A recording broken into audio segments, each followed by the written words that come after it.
Yo voy a hablar sobre una historia que me pasó a mí hace ya 10 años, que fue meterme a estudiar el sentido del olfato. Y tengo un planteo fuerte que es el olfato contra la ciencia. Se me ocurrió yo estaba trabajando haciendo publicidad y se me ocurrió trabajar con olores, no había nada en este sentido. Y lo que pensé fue, vamos a hacer teoría de esto. Entonces hice un doctorado. Me metí a hacer un doctorado en comunicación olfativa y lo primero que me dijeron es, ok, si conseguís gente que pueda ayudarte a hacer esa teoría, hacela, pero nosotros no te garantizamos nada. Entonces estuve 4 años estudiando y haciendo un libro que se llama Odotipo, Historia Natural del Olfato, donde me junté con químicos, con biólogos, con etólogos, que son los que estudian el comportamiento humano, el comportamiento animal. En este sentido, los perros, los caballos no tienen como la nariz adelante de todo y digamos como que comprenden más el mundo a través del olfato. Estudié con psicólogos, con psicoanalistas, con gente de comunicación y empecé a ver que básicamente no sabemos cómo funciona.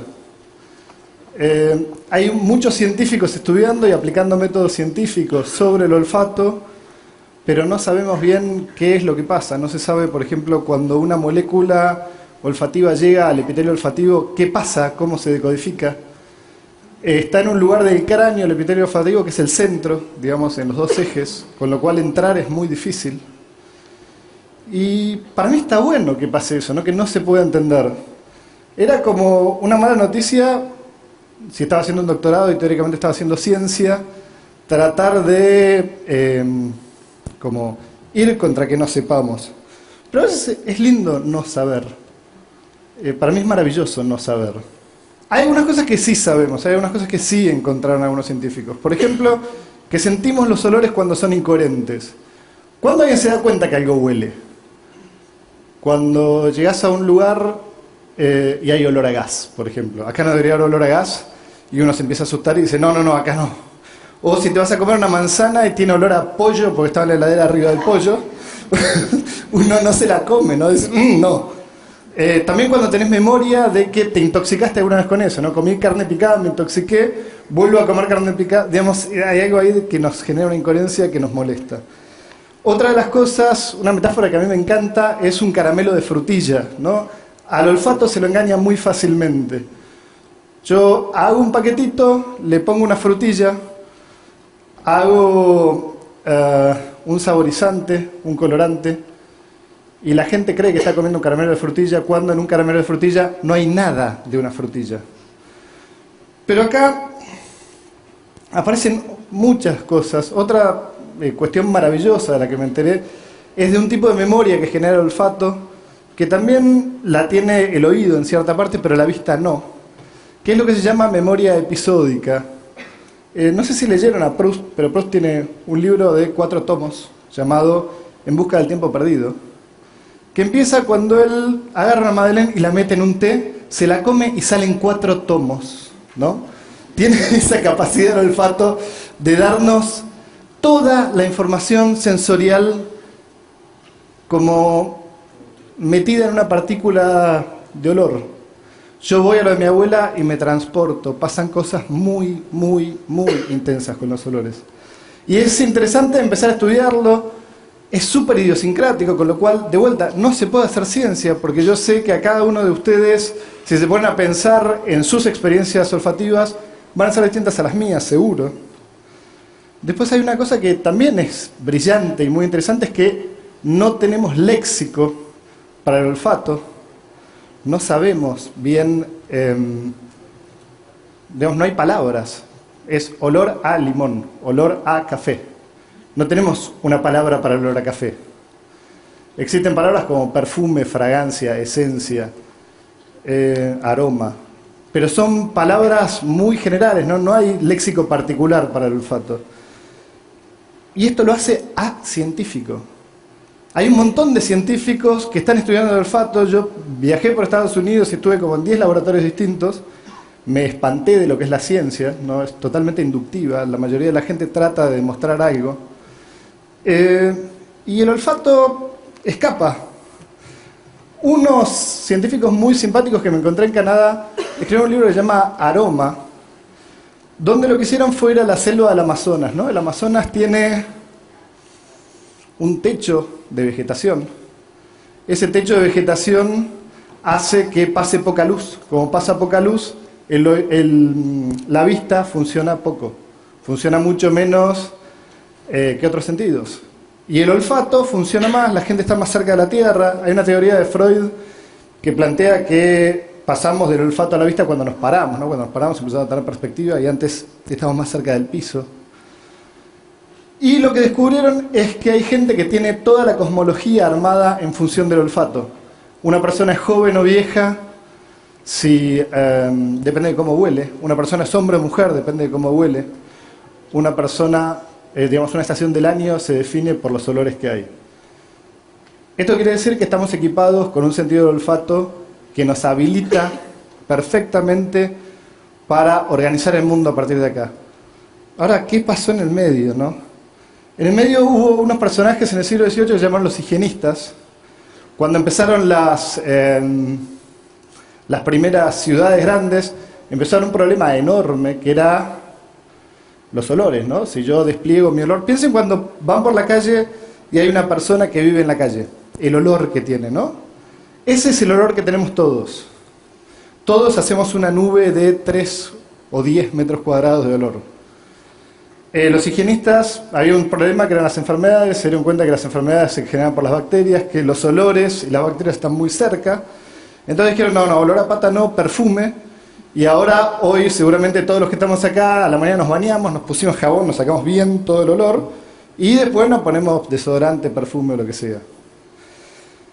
Si agarramos un libro de percepción, en las primeras páginas dice, la percepción es la síntesis de todos los sentidos, de todo lo que sentimos juntos. Vista, oído, gusto, tacto y olfato.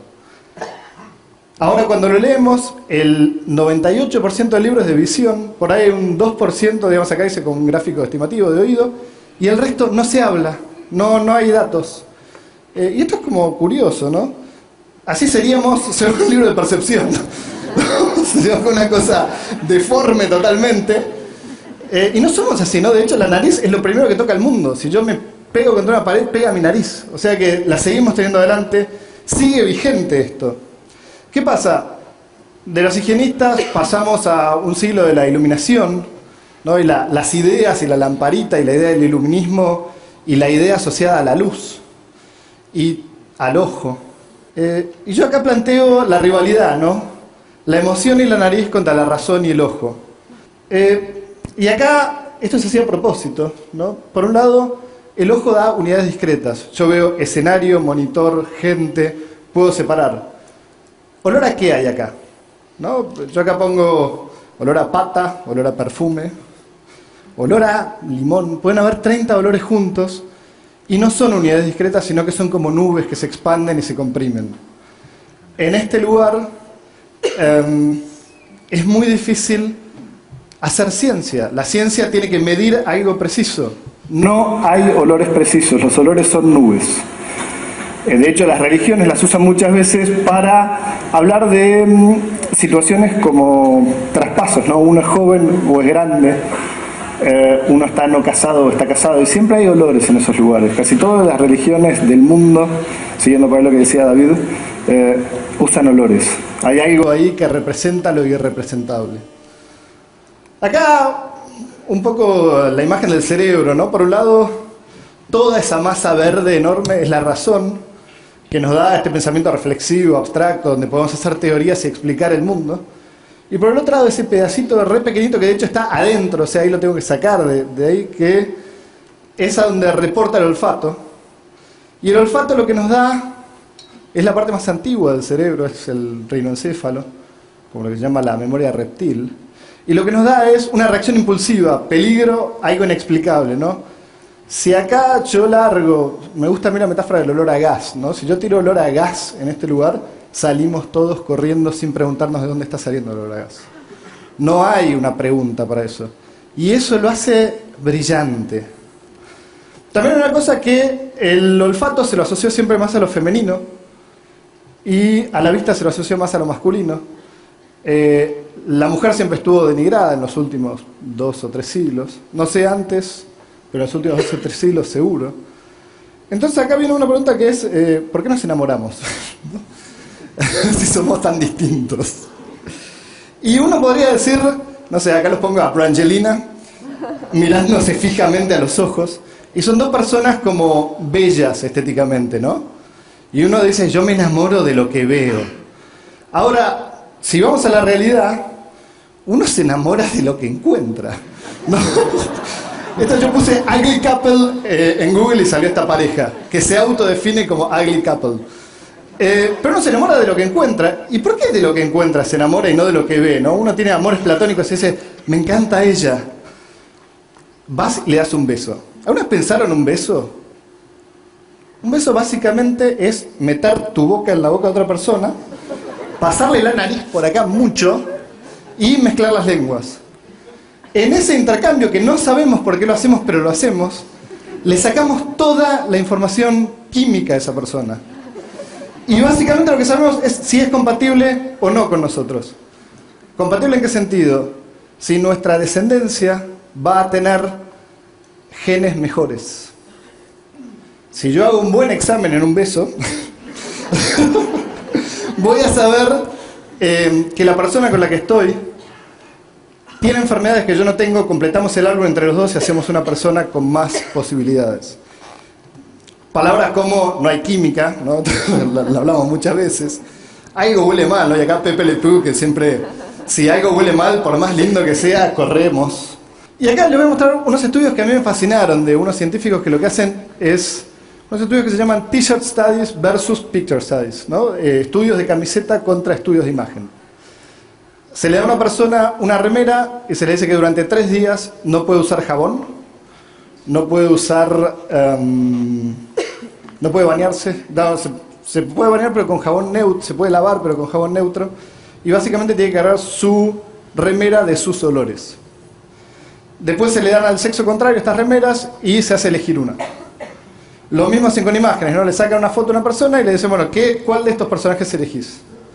Cuando se comparan los resultados, cuando se elige por la imagen, se elige la persona menos compatible, desde el MSH, desde este lugar de la compatibilidad de enfermedades, y cuando se elige por la nariz, se elige el más compatible. Notable, ¿no?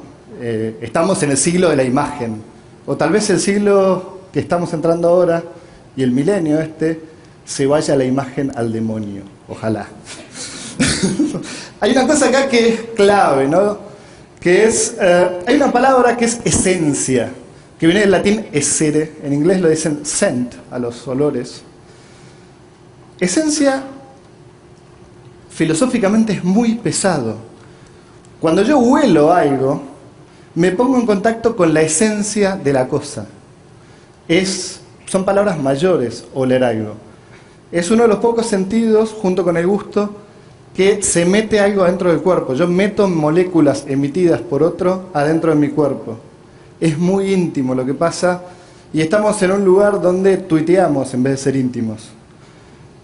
Ponerse en contacto con la esencia es importantísimo. Es algo como necesario. Es algo que nos va a dar mucho mayor comprensión.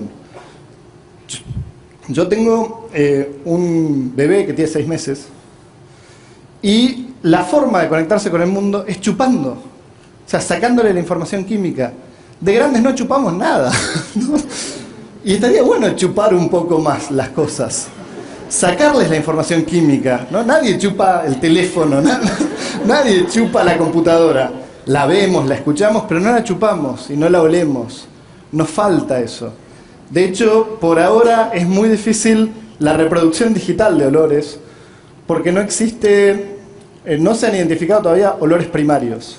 Y eso es grave, ¿no? Tenemos un problema. No se puede reproducir. No sé si es grave. Quiere decir que cada olor en realidad es único. Y acá vamos a citar el Principito, que dice: lo esencial es invisible a los ojos. Cosa con la que yo estoy absolutamente de acuerdo. Lo esencial es invisible a los ojos. ¿Qué pasa si cerramos los ojos un poco y nos empezamos a mover con otros sentidos? ¿Qué pasa si transitamos la vida con otros sentidos? A mí me pasó que venía de trabajar en publicidad, en un lugar donde se trabaja para la imagen y para que la gente se enamore de una imagen y después se compre un producto y se quiera suicidar porque no cumple nada de la imagen. Y el olfato me hizo cambiar de área, ¿no? Me puse a hacer arte después de eso. Yo no sé qué le puede pasar a cada uno de ustedes o a cada persona si se empieza a conectar químicamente con el mundo. Pero pueden pasar cosas maravillosas, es muy transformador. Está la frase esta, ver para creer, ¿no? Como yo tengo que ver, tengo pruebas, pero si vemos una imagen en una revista, hoy sabemos que está totalmente photoshopeada, ¿no? Durante todo el siglo XX le creímos al fotoperiodismo, le creímos a las imágenes, pero hoy se cae. Ya no digamos, vemos cosas y decimos, eso está trucado, ¿no? Y por ahí es verdad, y tendemos a pensar que está trucado.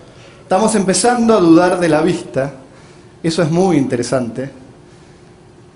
Y mi proposición final, para cerrar esta charla, es: crean en sus narices. Firmemente crean en sus narices y les va a cambiar la vida. Bueno, muchas gracias. Muchas gracias, sobre todo por dar un beso. Me acabas de resolver 8 años de terapia. Un beso porque me quieres sacar información. En 18 minutos, tal cual.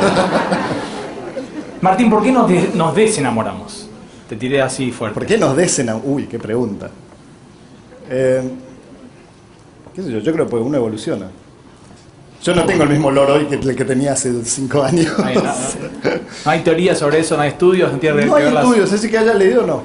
No, de hecho, un poco lo que hice fue pasar por... Yo hice como una recopilación de un montón de temas, y lo que traté de hacer es como cuál es mi mensaje personal de eso, ¿no? No hay estudios. Igual, no sé si tiene sentido estudiar por qué te desenamorás. Si te enamorás bien, no te desenamorás más. Wow, muy lindo. Bueno, me quedo con eso, gracias, buenísimo, ojalá muchos podamos decir eso.